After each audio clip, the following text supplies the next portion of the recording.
Hey, this is Ian, This is Sim. and we are here to talk about the psychology behind professional development. And today's topic is boundaries in a 24/7 world, the right to disconnect. Sim, where to start with this? Knowing your background in therapy and counseling, and have you been able to set boundaries with clients, with students about when they can contact you or what to talk about or any of those or none of those? Ian, I wish the answer was yes. It was so easy. Anyone can do this. I wish that was the answer. All right. What I have learned over almost 15 years of this is boundaries can become flexible.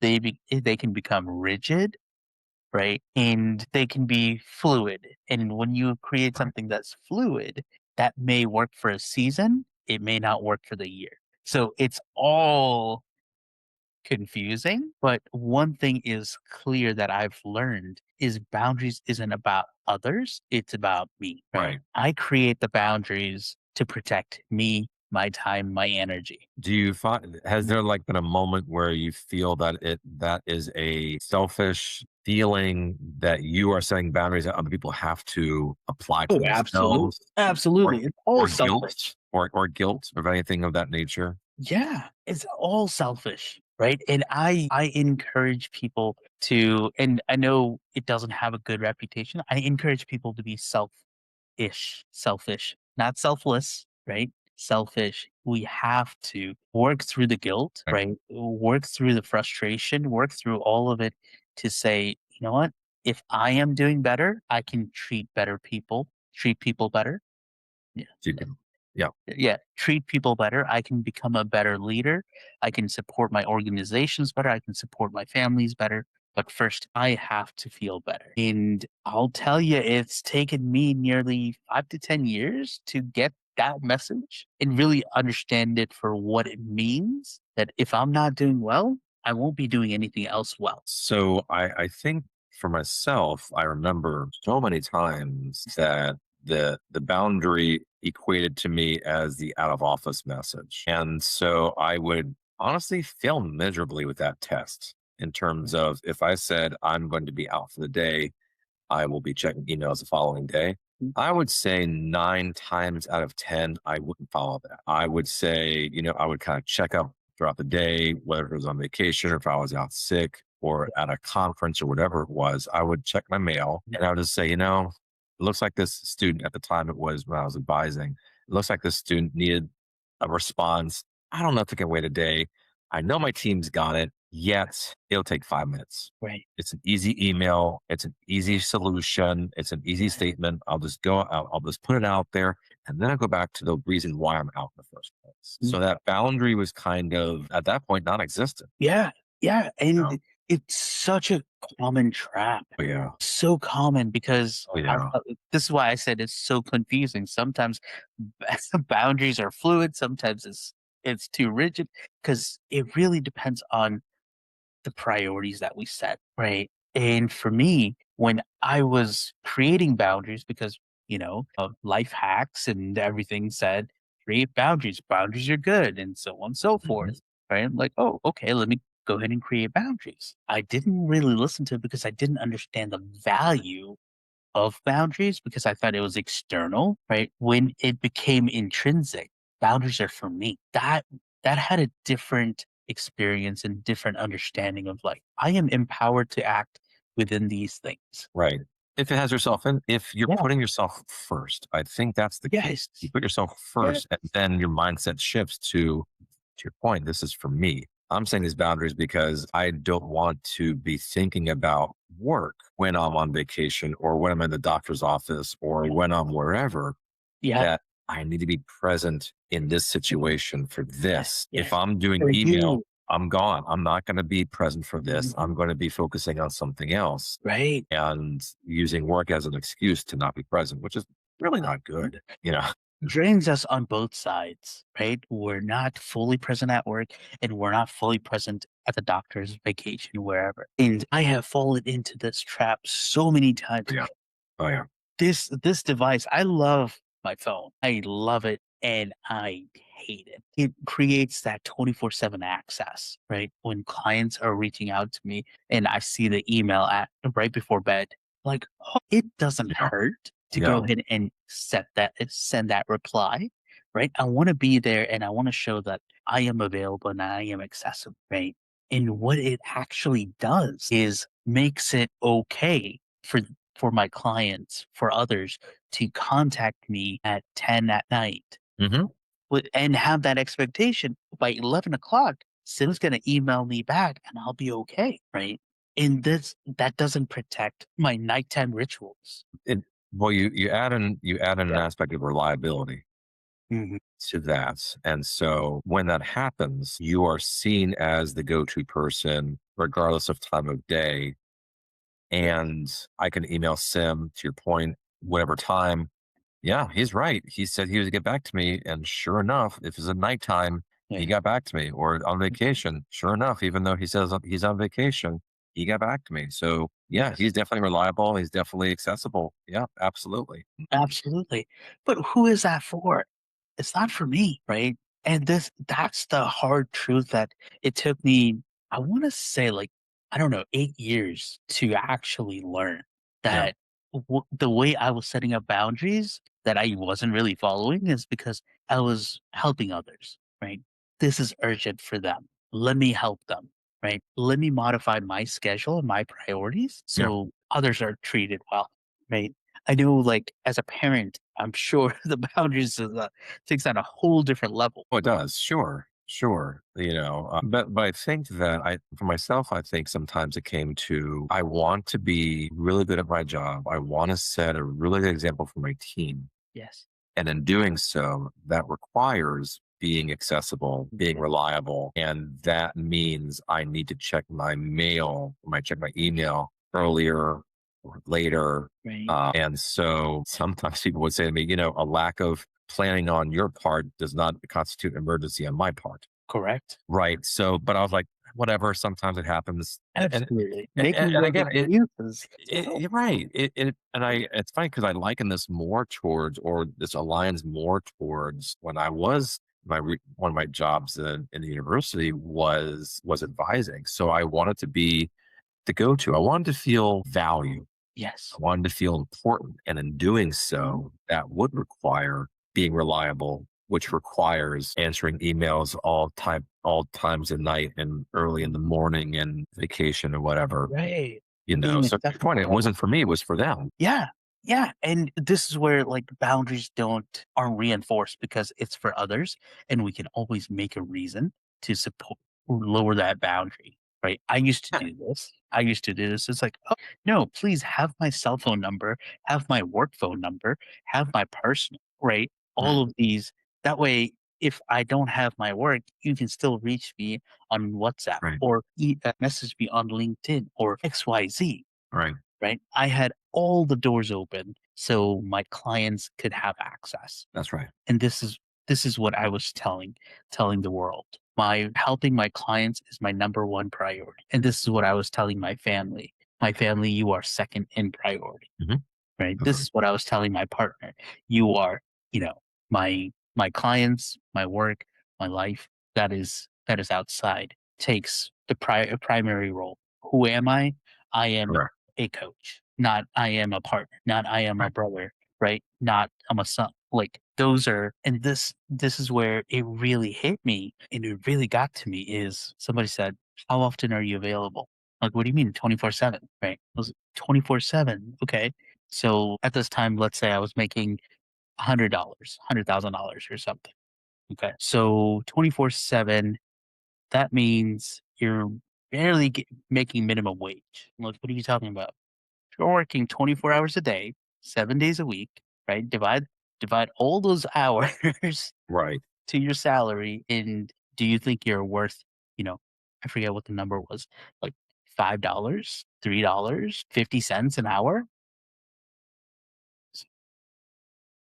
That put me back a little. Wait, what? That's really what you're saying is, hey, work with me because I will work for you for 50 cents an hour. Yeah, that's how you value your time. You're giving your time to somebody else and not, you're giving your time to work. you're not Mhm. giving your time to family, or so the opportunity cost is, Right. in my head, it was, I gave the role of understanding more to my Mhm. family than Yeah. I did to the people I was working with and for. Yeah. So I would say that, my family, my family will understand if I just kind of cut away for a few minutes on vacation. My family will understand if Mhm. I'm at a doctor's office real fast, and they'll understand Yeah. that I've got to get back to this, and I've got to respond to this individual. And so because of that, my time looking back wasn't valuable to me. I gave Mhm. myself no time value. I gave my time to other people, and because of that, it wasn't my own anymore. No. Yeah. Right? It was their time that they're going to be. They're like, okay, well, if I can email them at 10 o'clock at night, then why should I email them during regular office hours? Right. Yeah. There's no need for that, because I know he'll answer me if I email him at 10 o'clock at night. Maybe he'll give me an hour response. Versus if I email him like 9 o'clock in the morning, that's Yeah. beginning of the day. That's a lot more emails coming in, and it's going to be not as long of a response. So that was me essentially kind of training people students that their time was more valuable than mine Mhm. because I allowed it to happen. And Eh, is I it trained them accordingly. right? You allowed it to happen. Mhm. That's taking ownership of that. Well, now, It's yeah, well it's now, so well hard now, to do. recognizing it, you're like, oh crap, Yeah. oh, I did that, years ago. Yeah, Um, but, recognizing it is so important, and so many of us miss it when we're in it, no, I when totally we're missed it. trying to prove ourselves, right? Yeah, I missed it too, yeah, right? I was trying to prove myself. "Oh, no, I will outwork anybody here." Like, great. That way, they see my value and so on and so right, forth. On the other end, I'm not sleeping well. My right, relationships aren't going well. My health is mhm, hurting. All these components, right, was so one part got most of my energy, most of everything. And this is like a how do I say this? Like it's a what is the right way of saying like burnout? This just puts it into like an entire. It just destroys everything. well, advances burnout. It, Oh yeah, it quickens burnout for it sure. does. It does. It does. Now, when you have competing priorities, right? How do Right. you manage them in this when you're trying to set boundaries? Yeah, that's a fair point. And I think there were times where I would put work first because maybe I put more value in the financial aspect. Yeah. So I won't get fired from being a husband. Well, in Right. my head, I won't get fired from the familiar role. But in my head, I'm thinking, oh geez, it may look Yeah. bad from a job perspective. I never thought I was gonna get fired. But I think it was I think that maybe it won't be looked at the same if Mhm. I didn't answer the phones or answer the emails, whatever. So I think I would put that ahead. Yeah. Yeah. Again, unnecessarily, but at the time I thought it was the right thing to do, Right. because I put more value in Mhm. the job. And if Mhm. I look back now, I'm thinking they got a lot of free money and time out of me, Yeah. because if I'm going to get paid for Right. 40 hours, for 50 hours, or Mhm. 60 hours at the exact same rate. Yeah. It was never commission based. It was never sales based. Right. So salary is salary. Yep. Yep. Whether I get maybe at the end of the year, I might get a 2% raise or a Right. 3% raise. Yeah. It wasn't because Yep. maybe I'm thinking it was so worth it. Right. I mean, absolutely, it was worth it at that time because Yeah, financial absolutely. security is important, right? Financial security is important. Being able to chase our purpose is important. Absolutely. Yeah. The part that got me is that I couldn't have it all, right? I couldn't have a thriving career and a thriving family and thriving partnership and thriving friends. I couldn't have it all. Right. And for me, that was hard because we talked about this in the imposter syndrome episode, right? I need to be the one that gets like, That's right. right. And that probably fuels it as well. And if you set the Yes. boundaries, how do that's how you feel that you belong there, is because you're putting in the extra hours, because you are doing, you're going a step ahead, you're doing a step beyond, or you're doing Yeah. things in addition to what's being asked of you. Yeah. I love this award. I think like the above and beyond. profession, yeah, above and beyond award. Yeah, What that is a yeah, indication that you have not respected your boundaries. So you went beyond your capability, beyond the hours that was yeah, required of you to accomplish something. I'm not saying it's right or wrong. I'm just saying right. that award to me, looking back, Yeah, right? I've received a couple of those, and I'm like, it was definitely not worth the extra 20 hours because it was a piece of paper that says, "Congratulations, you went above and beyond." I'm like, great. Does right. that equate to the power, the prestige, the XYZ? No. Yeah. I'm And proud. I don't yeah. even remember what I did to earn those awards. Mhm. Right? It's not even memorable. Right. And how Right? and was it worth it? Really, what was the sacrifice worth it? That's the thing is it Yeah. was the relationships, the friendships, what the mental your mental capacity, your mental health at the time. Mhm. Heck, even the finances, was it worth it? Because the reality is sometimes there are some jobs, which I may have been a part of, where if you got that kind of award, like, oh, you went above and beyond, great. Yeah. Financially, what does that look like? Do you get do you get like a bonus? Do you get a salary increase? No, you just get a piece of paper that says, we see you doing more and working 65 hours a week. And for that, here's a piece of paper. Thank you for giving us free work and free energy.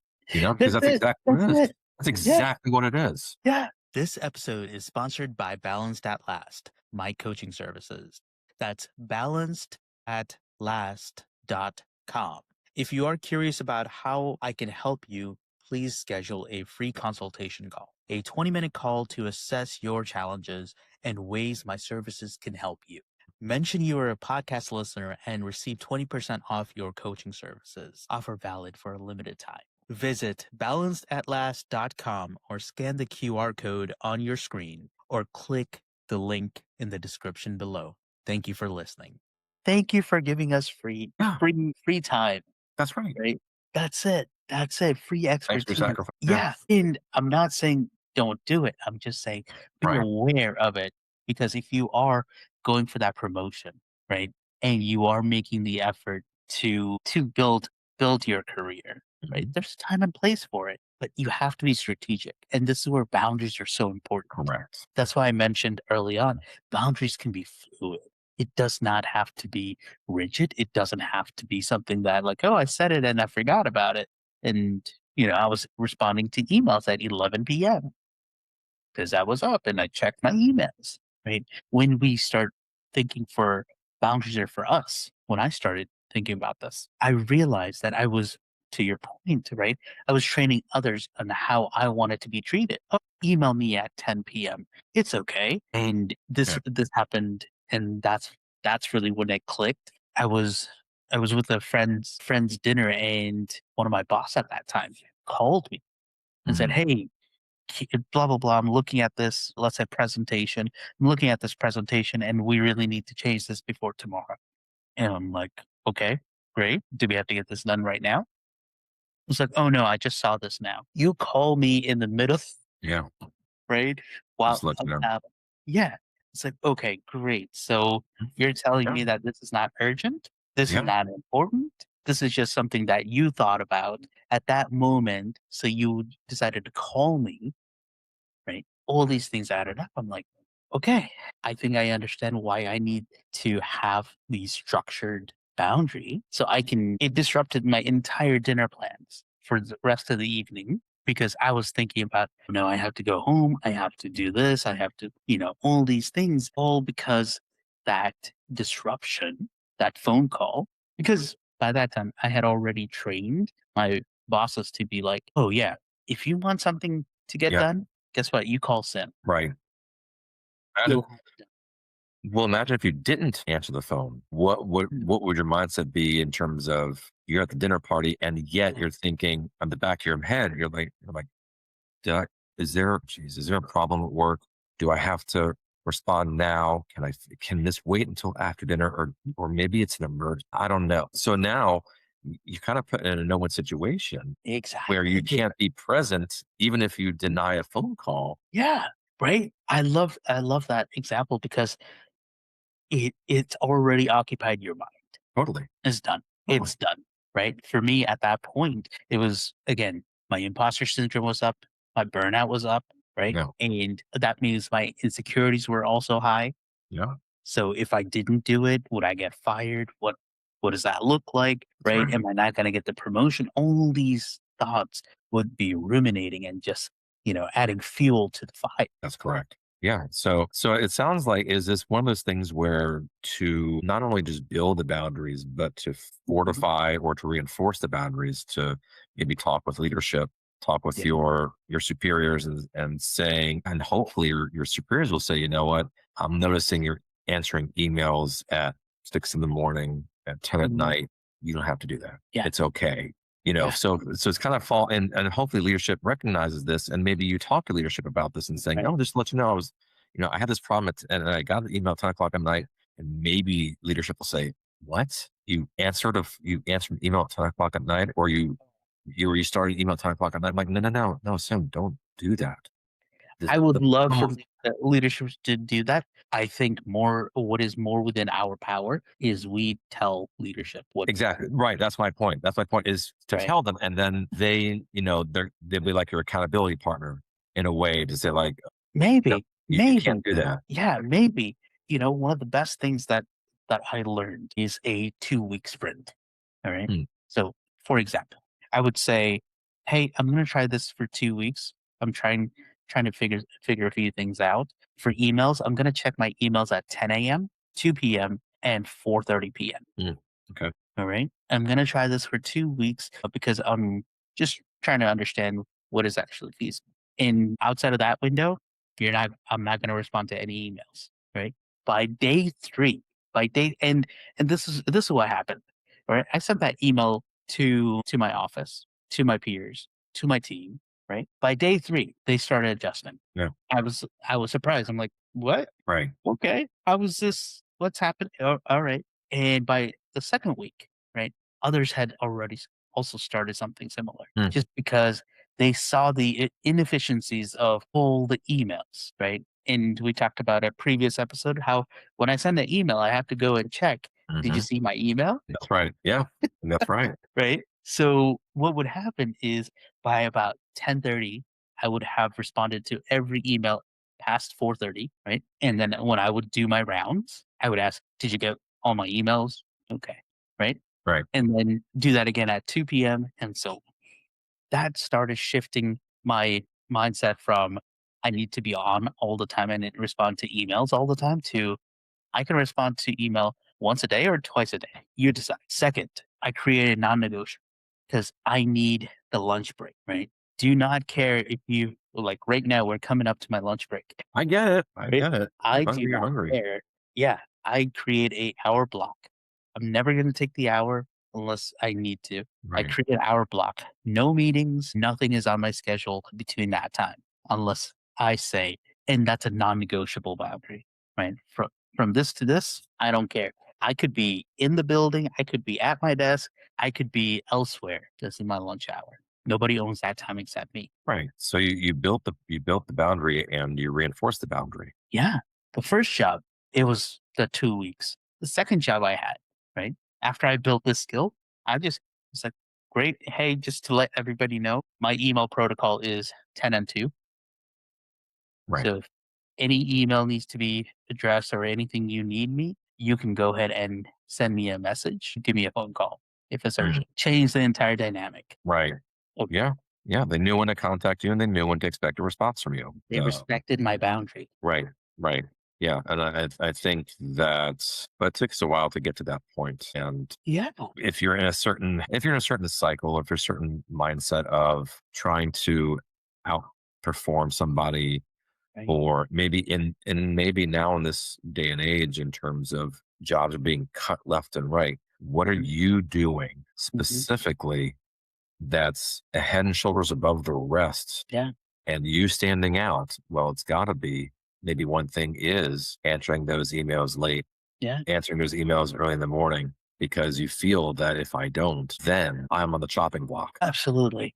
you know? Absolutely. You need to read your environment. right? The boundaries that work for me at that time, at that organization, isn't the same boundaries that you may need. Maybe you Right. work better, in a different situation, right? Maybe you like to take, I'll just use golf as an example, like to take a golf break at the Right. start of the day. So you work, from like 12 to 8, whatever that is. But you need to figure out when people are intruding on your boundaries, Sure. right? And we also need to figure out when the boundaries are keeping us away from that next opportunity. Yeah. Because yeah, absolutely.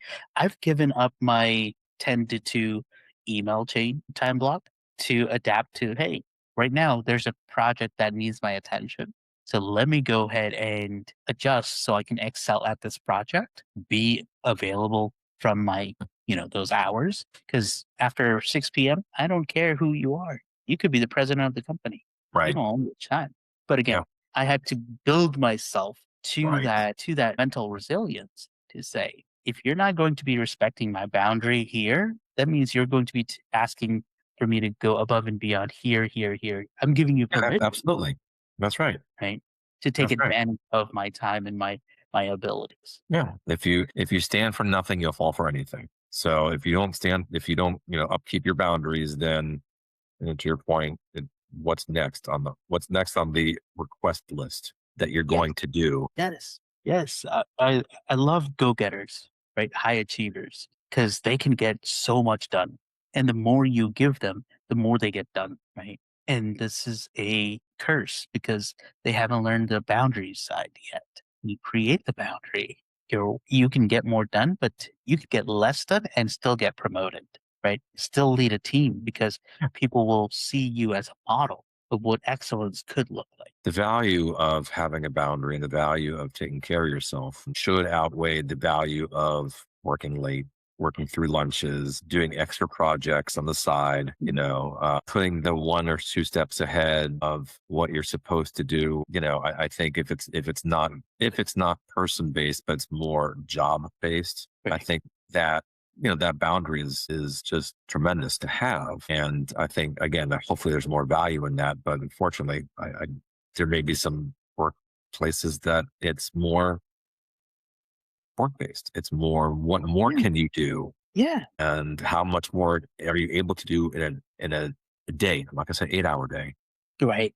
I'm gonna Right. say and I guess I can't say work day, I could say a day as a whole because I could go into night. It is true. It's true. And, I really like this boundary topic because it's so flexible and adaptable Right, to who you are and what values you have at that time. right, Right. And when it's coming from that intrinsic side where I'm doing this for me, right? I am doing this because I need to protect myself. Because I know I have the tendency to start work at 5:30 and go up till 10 p.m. because I had that motivation, right? I had that epiphany that I really need to get this done. Right. But if I can say like, you know what? Nope. At 6 p.m. I am done. Does not matter what it is, who it is, my phone, my work laptop, work situation gets in a drawer and sits there until the next morning. and you hope for that for many all workplaces, but that's not the reality. And I know that there are many people listening that they don't have that luxury, so to speak, that maybe they feel they have to work the 10, 12 hours because that's what work is asking for. Yeah. And it's like you're high, if you're C-suite, if you are Mhm. high level and a Yeah. professional, Yeah. you don't have 8 hours. You may Yeah. have to do 10 or 12 because that's what the job calls for. Right. Right. And again, this is why it's so malleable to where you are and what you need. Yeah. Right. When I'm working with executives on that side, it's like, but I got to put in hours on Sunday so I can have an easier week. Right. What you're really saying is, I don't have the resources or the people power, Right. right, to do this. It's not a me problem, it's a company problem, right? The more I work isn't going to help me, it's going to help the company, right? But in the long term, it's actually going to hurt the company. And I wish companies knew this, and they probably do, right? Burnt out employees produce less. You're actually getting a net negative, Yeah. when you're overworking your people, Yeah. right? And this goes towards more sick days, worse culture, right? Harmful culture. And when one person is burnt out, guess what? That makes it a lot easier for three people to get burnt out. The But domino. yeah, it's a domino effect. So one of the key component of burnout is recognizing where you are as an individual, if it's a team problem, if it's a company problem, or it's an individual problem, Mm, right? And measuring the scope of it. Is there enough scope? Is there enough resources to meet this deadline? right. Right? If not, how do I modify this with the team, with the organization to create that bandwidth so we can meet it comfortably? And I'm Yeah. not saying comfortably as in work 20 hours and be like, oh, I didn't have time. Sure. I'm saying don't try to go beyond 50 hours. 50 hours is too long already, but Yeah. And whatever it, it is. And if it's not seasonal and if it's oh my gosh, and like if it's seasonal, right? I work with a few people that are in taxation, right? Yeah. Come right. Right. Good point. Yeah. But it's tax yeah, season is always crazy. And they know when it's not for that kind of a position where tax season is going to be crazy for a few months for sure. yeah. And we all know this, Yes. right? But then the summer comes, the fall comes, Right. where they're not putting in the, 70 hours, 80 hours. That's right. They're putting in like maybe 30, 40 hours just to just to keep going. Right. But if you are putting in 70 hours or 60 hours week after week after week and month after month after month, then it's a you and organization problem. It's not a seasonal thing, Correct. Yeah. right? It's a burnout waiting to happen. It's a organization waiting to fail. Well, So protect your boundaries. there you go. That's the moral of the story. Sim, we're kind of going up against it right now. Are there any Yeah. last words that you have regarding this wonderful topic? Absolutely. Absolutely. Setting and reinforcing boundaries is tough when you're getting started. Get started anyway. Fail, adjust, adapt, and keep setting up the boundaries that's going to work for you. Oftentimes, it's really 3 to 4 boundaries that we need that keeps us in line. It's not every hour needs a boundary. Ian, last words? Yeah, I kind of piggyback on that in terms of not only building and recognizing them, but also maintaining them. Oh, yes. And even when it becomes a little challenging to continue doing so, because if you don't, it will become more challenging when the boundaries aren't there. Thank you so much for joining us and being part of the conversation. We hope this episode has given you some insight on your journey to a more balanced and fulfilling career. Please find Beyond the 9 to 5, a balanced career on Apple Podcasts, Spotify, and YouTube. Don't forget to like and subscribe. We'll be back in 2 weeks with a new episode. Thank you for joining us.